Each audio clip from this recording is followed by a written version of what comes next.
Olá, mais um programa Transparência. Eu e o jornalista Tarlá recebemos aqui agora o vereador Luizinho. Tudo bem, vereador? Tudo bem, Serginho. Obrigado pela oportunidade, obrigado, Tarlá, obrigado a toda a equipe. Eu começo com uma pergunta bem simples. Quem é o Luizinho? Luizinho é um garoto dos Campos Elíseos, nasci na rua Eduardo Leite, bem em frente o DAERP, hoje o SAERP, na época que não tinha nem muro, era cerca lá no DAERP na época, né? Filho de uma família de 3 irmãos, 2 irmãs, eu sou o mais novo, né? Meu pai era nordestino, veio para o estado de São Paulo e casou-se com a minha mãe na cidade de Igarapava. Uma infância simples, mas muito gostosa, né? Eu tive a honra de estudar no meu primeiro ano escolar numa escolinha simples, era uma casa de 2 andares, Serginho, subsidiada, Tarlá, pelas indústrias Matarazzo. Tinha a indústria Matarazzo na Avenida Costa e Silva, e quase o bairro todo de Campos Elíseos ali trabalhava na Matarazzo. Meus pais não trabalhavam na Matarazzo, mas eles abriam algumas vagas para as crianças cujos pais não trabalhavam lá, e eu fui uma dessas premiadas. Fiz o meu primeiro ano lá. Quando acabou o primeiro ano, ia para o segundo ano era no andar de baixo. A escolinha fechou, não sei se acabou o subsídio, não me lembro, era muito pequeno. E aí de lá fui estudar na escola estadual Dom Alberto José Gonçalves. Então boa parte da minha vida ficou dentro ali dos Campos Elíseos, né? Depois mudei da rua Eduardo Leite, já aí perto dos 20 anos de idade, fui morar na rua Humberto de Campos, bem pertinho ali da Igreja da Lapa, né? Local também que eu fiz muitos amigos e me deixou bastante saudade. Para as pessoas entenderem, que algumas pessoas acompanham as sessões e de repente aparece o Luizinho. Por que você apareceu? Vamos falar assim, bem popularmente. O que aconteceu? Eu estava falando, né, antes um pouquinho de começar o programa, né, é uma trajetória bastante interessante, né, porque eu vim da iniciativa privada, né, eu me formei, eu sou formado em economia e fui trabalhar em grandes empresas, né, trabalhei na Companhia Brasileira de Petróleo Ipiranga, aqui em Ribeirão, cujo eu tenho um carinho e um agradecimento imenso, né, a todos os colegas, né, que nós trabalhamos juntos. Eu falo que ali foi uma virada de chave na minha vida, né? Deus me concedeu essa oportunidade e ali na empresa eu conheci pessoas maravilhosas, profissionais excelentes, que me ensinaram muita coisa, não só na vida profissional como na pessoal. E a empresa, ela subsidiava a faculdade. Eu era bolsista, então ela pagava uma parte da faculdade. E isso me ajudou muito, então eu tenho uma gratidão imensa. E aí saí da Ipiranga passei pela Nestlé, aí já fui morar em São Paulo. Eu sempre quis morar em São Paulo, fiquei lá um período, conheci um pouco daquela cidade. Eu acho que é muito interessante a dinâmica da capital paulista, né? Depois passei por outras empresas como Café Três Corações, né? E aí eu estava inclusive numa outra empresa, uma outra multinacional que cuida da área de embalagens, né? Posso falar aqui, né? Não estou fazendo propaganda, mas é uma empresa que produzia os copos, por exemplo, do McDonald's, né? Os copos da Coca-Cola, embalagens cartonadas, embalagem de sabão em pó, por exemplo.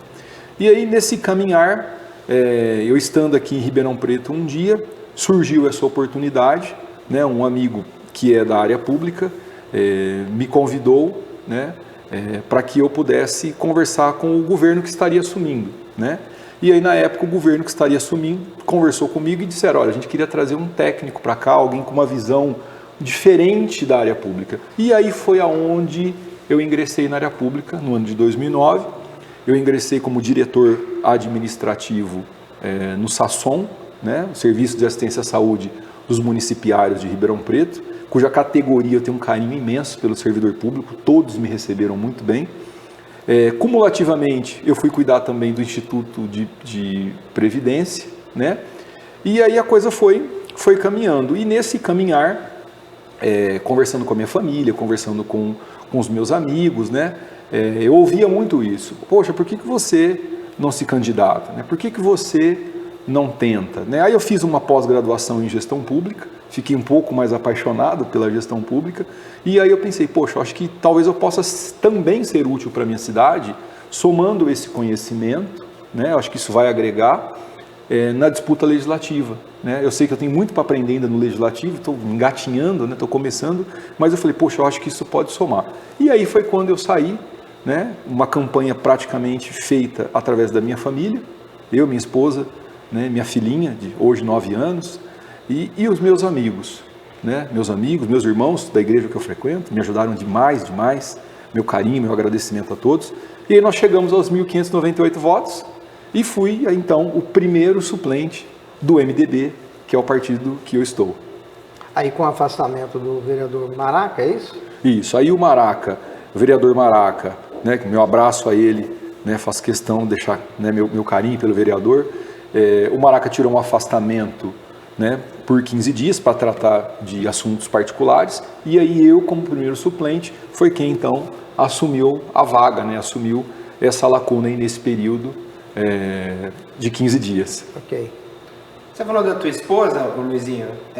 A gente sabe que a classe política, às vezes as pessoas falam muitas coisas aí fora que não são reais, porque elas não frequentam muitas vezes a Casa Legislativa e elas não têm a dimensão de como é o trabalho aqui dentro e acabam falando coisas que não são verdadeiras, né? O que a sua esposa achou dessa ideia de você ser candidato a vereador? Como que a tua família reagiu a isso? É muito boa essa pergunta sua, porque normalmente quando você, no meu caso que sou um técnico, né, você se lança, e quando você se lança, seja em qualquer área da nossa vida, quando você se coloca à disposição, você fica exposto. Sim. Né? Isso é natural. E a exposição, ela traz certos riscos, né?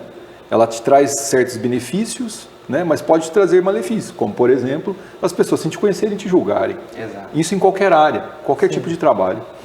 Mas com a minha esposa foi muito interessante. A minha esposa, ela é dentista, né? Mas ela acompanha também um pouco da vida pública, ela vê minha paixão pela vida pública, né? As questões políticas da cidade. E quando eu falei para ela, eu falei, olha, eu estou pensando nisso, eu gostaria de atuar nisso, gostaria de tentar, e você sabe que eu vejo muito como missão, né? Vejo a política como missão. E aí ela falou para mim, a resposta que eu aguardava era, não, você não deve, muito pelo contrário. Ela falou, eu acho que você deve. Eu acho que nesse momento é um momento que a cidade precisa de alguém com o teu conhecimento, né? Não que não existam, né, outros bons, muito pelo contrário, eu espero me somar a esses, né? Sim. Alguém com o teu conhecimento, com a tua vontade, né, com a tua ponderação, sua serenidade. Eu acho que sim, Luiz. Vai e eu te apoio. Foi dessa maneira, Serginho. Legal. Você falou que é dos Campos Elíseos, né? Também nascido e criado lá. Os Campos Elíseos, a percepção que eu tenho hoje, Luizinho, é que os Campos Elíseos mudou muito da minha infância para cá. Se tornou um bairro, que é um bairro muito grande, muito violento. Como você enxerga os Campos Elíseos hoje? O Campos Elíseos é um bairro que tem vida própria, né? Ele tem vida própria. Você pega ele da Avenida Costa e Silva, por exemplo, né? Até praticamente a Meira Júnior, né? Vamos imaginar aqui um quadrilátero. Depois você pega fechando ali a Coronel Quito Junqueira e depois a Avenida Capitão Salomão, né? Porque depois ali já é o Jardim Macedo, né? Então você pega ali uma cidade que tem vida própria, ela tem seu comércio, né? Ela tem suas lojas, ela tem hospitais e tudo mais. E é muito interessante você perguntar isso, porque eu fiz essa mesma pergunta um dia para um dos comandantes da Polícia Militar, que gentilmente me ouviu, né? Me ouviu atentamente, e ele falou, olha, o Campos Elíseos ele é um bairro muito bom, mas por outro lado ele tem alguns problemas, né? Quando você puxa as pesquisas, por exemplo, de furto de veículos, o Campos Elíseos, infelizmente, é um dos bairros que normalmente ele se destaca. Por quê? O Campos Elíseos é um estacionamento a céu aberto. Pensa comigo, no Campos Elíseos você tem, aqui se não me falha a memória, 2 hospitais, que eu me recorde, né? Você tem ali a Santa Casa, você tem Santa Lídia, né? Para não falar ainda do Sinhá Junqueira, que já está lá no Jardim Independência, mas muito próximo ali dos Campos Elíseos, né? Você tem uma faculdade imensa, você tem ali o Moura Lacerda, você tem escola, você tem Mouzinho, você tem lá na frente, você tem o Dom Alberto, né? Você tem o Antônio de Derixen, ali na Luiz Barreto. Então você tem locais de grande aglomeração de pessoas. E obviamente você vai ter muitos carros, né, nesse local. Então, é meio que automático, né? Quando se fala em número de furtos, roubos de veículos, né? Campos Elíseos ele se destaca, né? E obviamente que, como você tem também um comércio forte, infelizmente, acaba atraindo, né, aqueles que desejam o mal, aqueles que querem efetuar algum tipo de roubo ou tipo de furto. Então, na minha ótica, baseado, né, nessas informações desse comandante da Polícia Militar, e que eu também concordo, né, esse é um dos grandes problemas, né? É uma cidade, praticamente, né? Campos Elíseos é uma cidade, toda cidade tem seus problemas, né? Eu perguntei porque eu me lembro dos Campos Elíseos como um lugar mais pacato antigamente, Sim. né? Tem até muita casinha bem antiga lá, né? Que não tem nem garagem. Na época você conseguia ainda jogar bola na rua, ali na minha época. Hoje em dia, não sei se é possível mais. Né? Eu sou um dos que brincava na Praça Rômulo Moranes, né? Eu ia andar de bicicleta. Aliás, meus pais, eu era pequeno, a gente tinha um hábito, Serginho, muitas famílias faziam isso, iam comer pipoca na praça. Aquilo era um passeio, uma alegria. Então, na rua Luiz Barreto, ali, entre as ruas Conde Francisco Matarazzo e José de Alencar, ficava um pipoqueiro. E ali meu pai, eu era pequeno, ele falou, hoje nós vamos comer pipoca. Isso uma noitinha, estou falando isso por volta de 19 horas, né? A gente jantava ali por volta de 18 e pouquinho, era um passeio. Aí você podia brincar, você podia jogar bola, você podia andar de bicicleta. Fui muitas vezes depois crescendo, fui andar de bicicleta sozinho, né? Hoje, infelizmente, não dá mais. Quantas vezes eu saí da minha casa, que era ali na Rua Eduardo Leite, né? Como eu disse, em frente o antigo Daerp, hoje Saerp. E, aliás, meu grande abraço aqui, né? Aos funcionários do Saerp, tenho amigos lá, sempre com muito carinho conosco. Quantas vezes eu saí da minha casa, pegava um ônibus ali na Rua Pernambuco, aí o ônibus descia no centro e gostava de ir no Bristol, que era um cinema grandão. Depois eu não tinha dinheiro para voltar, não tinha estar lá. Eu voltava a pé, aí vinha descendo ali, né? Vinha descendo o centro da cidade, descia ali a Rua Tibiriçá, João Ramalho, né? Já entrava no Campos Elíseos, descia Goiás, a Rua Luiz Barreto, depois descia Pernambuco até chegar no Eduardo Leite na minha casa. Infelizmente, hoje, né, por mais que a polícia se esforce, por mais que, né, os profissionais dessa área façam o seu trabalho, a cidade cresceu demais, né? E infelizmente, o efetivo a gente percebe que ele não acompanhou, né, esse crescimento. Agora, você ocupou a iniciativa privada, o executivo e agora chegou no legislativo. Qual te chocou mais? Tanto positivamente como negativamente. Vamos falar bem claro. Serginho, vou falar que os três chocaram. Os três. Cada um tem a sua particularidade. Exatamente. Porque, por exemplo, pensa comigo, eu, um garoto simples, né? Ali, nunca tinha trabalhado numa grande empresa. Aí entrei na Petróleo Ipiranga. Uma empresa, naquela época, acho que foi em 93 isso, ele já era o maior grupo privado nacional. Ele já era. Anos depois, acho que 3 ou 4 anos depois, não me recordo exatamente, ela vai e compra uma multinacional. A Ipiranga comprou uma rede de postos, chamava Atlantic. Lembra da Atlantic? Lembro. Foi o primeiro, naquele período, foi um acontecimento absurdo. Do dia para noite, ela já era imensa. Do dia para noite, ela dobrou de tamanho. Então aquilo para mim foi um choque. Por quê? Porque na Ipiranga eu comecei a ter contato com pessoas com um certo nível de formação e de conhecimento que até então eu não estava acostumado, né? Então foi um choque de realidade para mim e tentei absorver o melhor, né? Depois fui para a gestão pública, né? Trabalhar numa autarquia, foi outro choque. É diferente. Então qual era a ideia? A ideia era implementar processos, né? O convite na época para que eu adentrasse, né, a gestão pública foi isso, nós queremos alguém que traga processos, né, que são usados nas grandes empresas, traga esse tipo de processo, nós queremos mexer nessa logística, né? Então acho que foi um choque para eu, cheguei, um choque para quem também me recebeu na época. Sim. Havia um superintendente, eu era um diretor administrativo e dentro do que era possível, né, sempre com muita ponderação, tentando implementar. E depois, né, agora aqui no executivo, né, é um outro choque, porque você também aqui tem pessoas, grandes lideranças, né, que representam uma parcela muito grande de pessoas, né. Nós estamos falando aqui de Ribeirão Preto, posso aqui errar nos números, peço até desculpa a vocês e a você que nos assiste, mas eu creio que a população flutuante, a população que passa, o número de pessoas que passam por Ribeirão Preto durante um dia útil, eu tenho certeza que ele excede 1 milhão com muita facilidade, né? Posso estar enganado, mas creio que isso aconteça.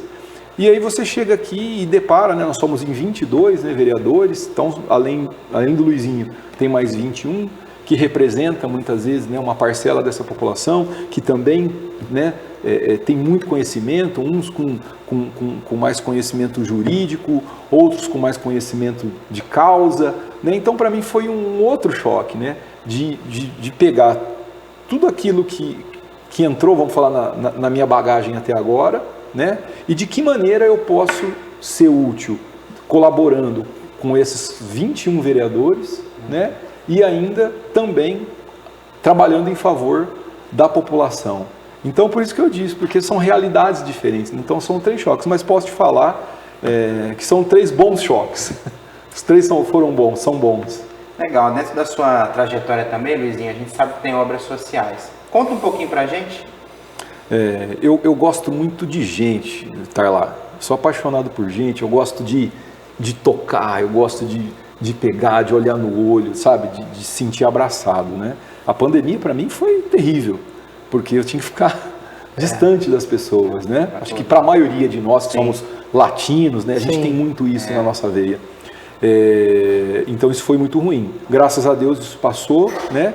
E no que diz respeito aos projetos sociais, eu sou voluntário em alguns projetos, né? Eu tenho a honra de dizer que eu sou voluntário do projeto Sara Vidas, né? O projeto Sara Vidas é um projeto muito amplo, ele pertence, esse projeto, ele fica dentro da comunidade evangélica Sara Nossa Terra, que é a igreja que eu frequento já, vão fazer agora 16 anos, e esse projeto ele tem como um dos seus braços a atenção à pessoa em situação de rua, né? Ele leva alimento a essa pessoa, né? Ele leva agasalho, ele leva roupa, né? Além do que o próprio Sara Vidas também faz outros eventos, tem o Sara Infância, que aí nós cuidamos de crianças, né? Existe um outro projeto que também sou voluntário, faço parte, né? Um dos fundadores, junto com um grupo de amigos, né? Que eu tenho um carinho enorme, que é o Elos de Amor, também um projeto que cuida das pessoas, né? Que trata das pessoas em situação de rua, né? Faço parte do Mover, né? Fui convidado, né, por alguns amigos, que é o Movimento de Voluntários em Ribeirão, que aí já vem com uma outra proposta um pouco mais ampla, né? De levar as pessoas, levar nos bairros, né? Serviços jurídicos, né? Orientações, né? Orientação jurídica, vaga de emprego, né? Nesse sentido. Então, assim, isso faz muito bem para mim. Isso me faz muito bem mesmo. Por quê? Porque não só pelo fato de ser voluntário, mas por estar em contato, por estar levando, fazendo alguma coisa pelo meu próximo, né? O meu pai dizia o seguinte, com toda a simplicidade dele, mas ele falava, olha, não se mede espaço, nem lugar, nem tempo para fazer o bem para alguém, né? Então a ideia é essa. Luizinho, é sabido que o poder público não consegue, a demanda é muito grande para atuar socialmente, acudindo os mais vulneráveis. E a gente vê as igrejas, todas elas, tanto evangélicas, católicas e outras associações, com trabalhos belíssimos. Por que até hoje o poder público não se aproximou desses movimentos para fazer um movimento só? Não seria melhor? Eu estou perguntando agora para o vereador, que já passou por todas essas áreas aí e atua nisso. A gente percebe, Serginho, até de certa forma, em alguns momentos, né, eu percebo um certo esforço, sabe, Tarlá, da iniciativa pública. Eu percebo isso. Por que você vai falar, mas por que em alguns momentos? Porque em algum momento eu sinto, às vezes, uma aproximação, depois um certo distanciamento. Eu não sei se, de repente, é a gestão, né, a gestão de quem está ali, né? Por outro lado, às vezes o próprio terceiro setor também, às vezes ele não quer, né? Ele falou, eu não quero, tem muito disso, né? Não quero misturar, né, a política com que, assim, em alguns momentos eu vejo que isso deveria ser mudado, né? Essa visão política, porque muitas do terceiro setor fala, ele só vai aproximar de mim aqui porque ele quer isso, né? Ele só vai aproximar de mim aqui para poder tirar algum proveito. Então, às vezes eu acho que fica uma lacuna, fica uma lacuna. E seria muito interessante, né, essa união, né, esse projeto feito, vamos falar assim, né, a 4 mãos ou a várias mãos. Eu acho que seria isso. Você é a favor, então, que o poder público se aproxime dessas entidades para fazer alguma coisa? Sim, porque eu entendo que cada um pode exercer um papel diferente. Né? Não tem aquela frase? Juntos somos mais fortes. Não é isso? Então, juntos somos mais fortes. Eu acho que poder público, iniciativa privada ou o terceiro setor, né? Todos juntos em prol do mesmo objetivo, eu acho que o grupo fica muito mais forte, né? Okay. Vamos lá, Luizinho. Se você não fosse daqui, não morasse em Ribeirão Preto e tivesse, por acaso, a trabalho aqui, como você viria essa cidade? Olha, essa é uma resposta, vou te dizer até que fácil de ser respondida, porque eu tenho muitos amigos que são de fora de Ribeirão. E todos eles elogiam Ribeirão. Todos eles elogiam. Eles falam, nossa, Ribeirão Preto é muito fora da curva para muita coisa, né? Para negócio imobiliário, para o agronegócio, né? No que diz respeito à educação, no que diz respeito à saúde. Então, todos eles comentam, nossa, Ribeirão Preto é fora da curva, Ribeirão Preto é muito bom. Tem muita coisa ainda para ser feita? Tem, tanto que nós aqui do Legislativo, né, somos os fiscalizadores, né, do Executivo. A cidade cresceu demais, né? Você percebe que é uma cidade que já não tem mais, você quase não vê mais a divisa entre Ribeirão e Cravinhos, né? Bonfim já está tudo junto ali, distrito, mas está tudo junto, né? Só como exemplo, Pradópolis quase que se tornou já quase uma avenida, né? Jardinópolis está aqui do lado, São Simão está ali, né? Então assim, você quase não vê mais divisa. E eu acho que se eu fosse morador, se eu não fosse morador daqui, não fosse nascido aqui, com certeza eu veria uma cidade atraente. Eu acho que essa é a palavra, ela é atraente. Por essa expansão toda, a gente vê a importância de fortalecer as ações enquanto região metropolitana, né, Luiz? Sim, né? Eu vejo que tudo que a gente pensa numa cidade, né, como eu estou no Legislativo, tudo que a gente pensa para a cidade, você tem que pensar no mínimo 50 anos. Tudo que a gente fizer hoje, você tem que pensar no mínimo 50 anos. E eu acho que a região metropolitana, ela também soma, ela faz parte disso. Todas as nossas ações aqui têm que ser pensada, né, de maneira macro, né, com a abrangência toda em cima desses municípios que fazem parte. Você, como vereador, o que você gostaria de ter tempo ainda para fazer? Nossa, eu queria bastante tempo. São muitas as demandas, o período muito curto. Eu gostaria de ter tempo para apresentar mais projetos, né? Eu gostaria muito mesmo de ter um pouco mais de tempo para isso, para olhar mais, né? Para andar mais pela cidade, fiscalizar um pouco mais, mas principalmente apresentar mais projetos. Você tem algum aí no coração que você poderia já abrir para a gente ou vai esperar?